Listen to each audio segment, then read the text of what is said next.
Combinaison des amines et des amides qui est assez compliquée à vrai dire.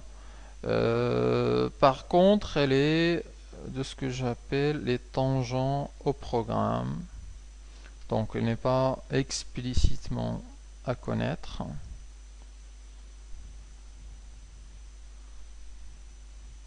Notamment pour la dénomination, comment nommer.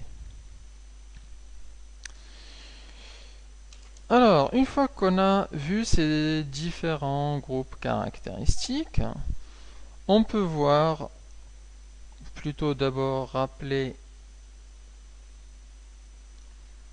la représentation de Cram.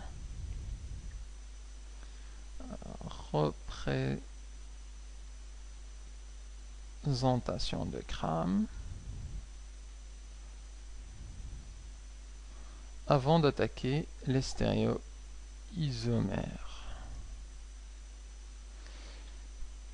Alors, c'est quoi la représentation de Cram? C'est une représentation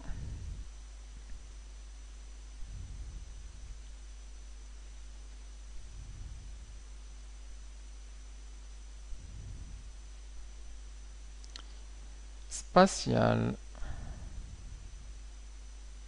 donc en 3D, simplifiée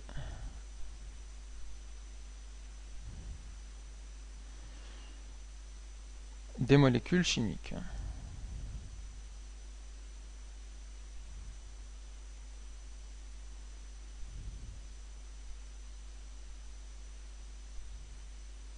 Qui va nous aider notamment pour l'étude des stéréoisomères. Alors, elle permet de décrire précisément les molécules tétraédriques. Je vais donner ici donc un exemple.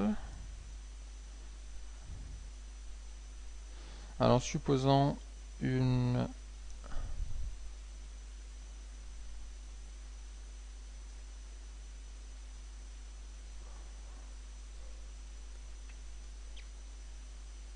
molécule tétraédrique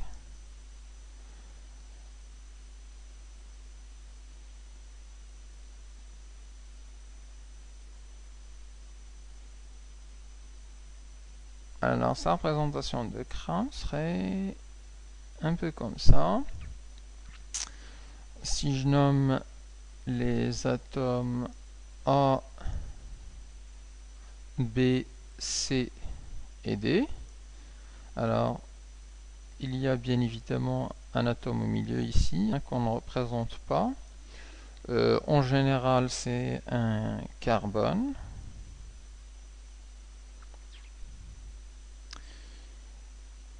Et c'est une représentation assez simplifiée où on a entrée plein on représente les molécules qui sont dans le même plan de la feuille ou le même plan de l'écran. Donc ça, c'est au même plan écran ou de la feuille de dessin. On représente entrée hachurée, alors sous forme de trait hachuré comme ceci, ou sous forme de triangle et puis hachuré à l'intérieur. Donc entrée hachuré.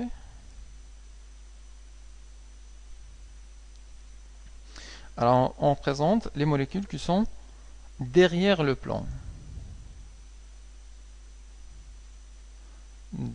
Derrière le plan de la feuille ou le plan de l'écran.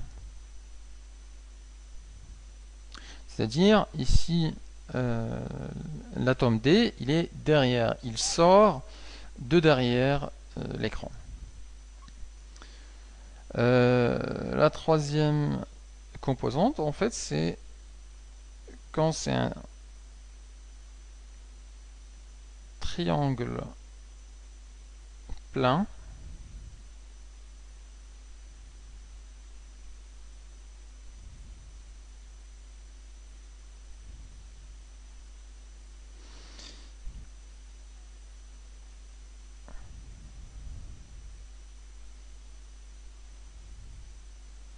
Alors, il symbolise ce qui est devant le plan.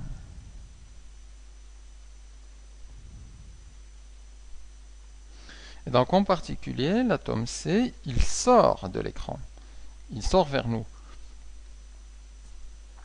Et donc, du coup, on a le A et le B dans le même plan, le D derrière, et le C qui est devant. Alors, juste une petite chose à garder en mémoire. Donc, garder en mémoire que les atomes B, C et D sont en général disposés ou décalés de 120 degrés, hein, plus ou moins. Les atomes B, C et D sont décalés de plus ou moins 120 degrés. Donc, vu d'en haut, entre l'angle C, carbone, D, est à peu près égal à 120. Dans certaines configurations, c'est un peu moins, c'est un peu plus, mais pour visualiser la chose en 3 dimensions, prenez cette règle simple, dites que les trois sont à 120 degrés les uns des autres. Alors, avant de passer, je veux souligner ici en remarque certaines égalités. Alors, si je trace A, ici B, ensuite là on a Churet,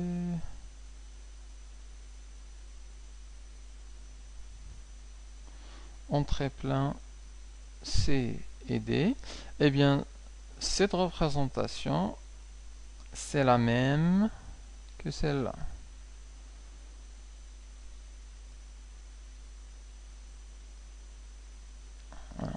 A, on a Churet,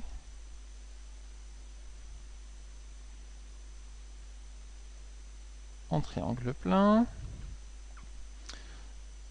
C'est comme si je commençais ici le B, ensuite là le C et là le D.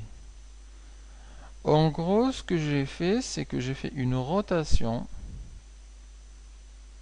dans ce sens-là,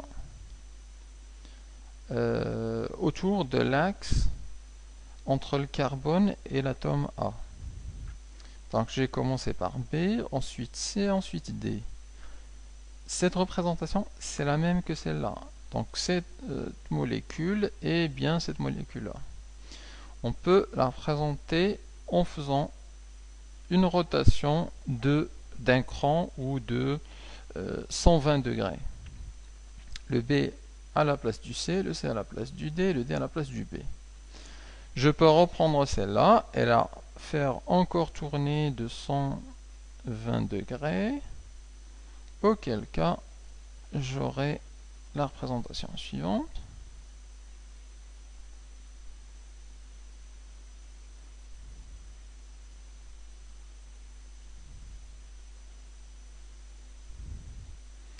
Ici le A, ensuite je commence le B ici, B, C, et là le D. C'est rien que cette molécule contourne de 120 degrés autour de l'axe carbone et l'atome A.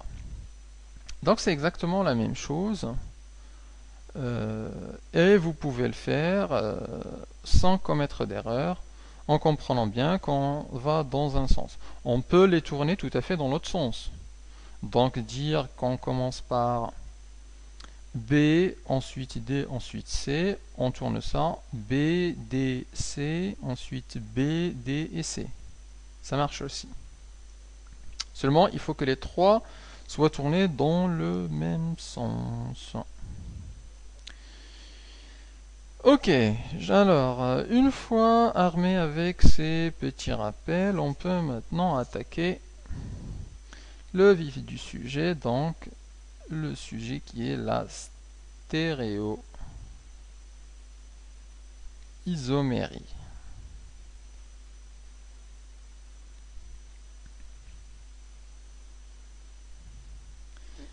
Alors, avant de dire ce que c'est que la stéréoisomérie, parlons de l'isomérie tout court.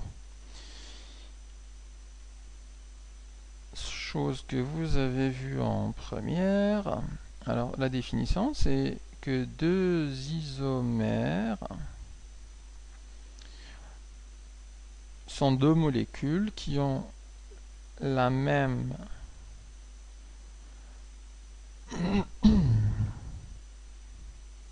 forme brute, mais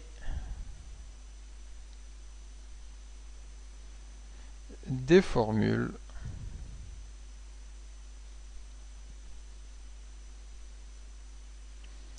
semi-développées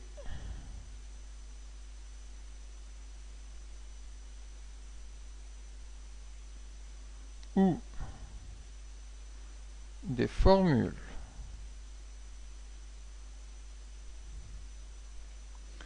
développées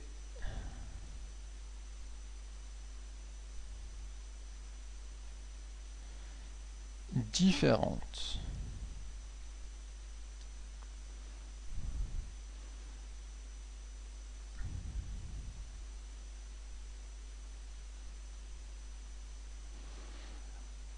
Donc, ils ont la même forme brute, mais elles ont des formules semi-développées ou des formes développées différentes.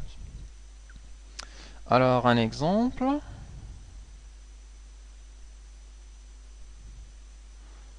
Prenons le cas de la molécule C4H10. Alors, cette molécule peut donner lieu à deux isomères. La molécule CH3, CH2, CH2, puis CH3,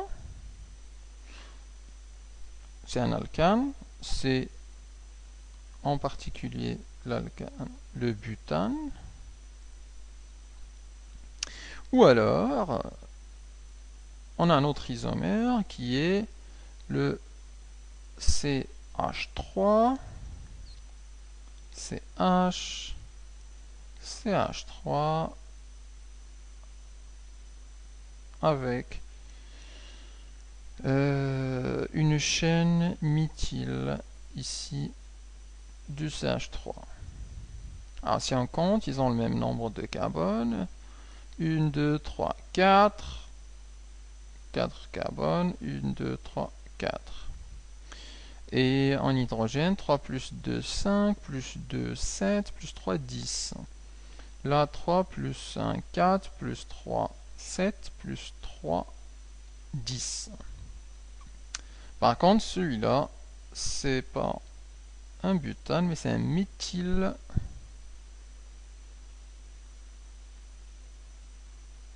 C'est le méthylpropane.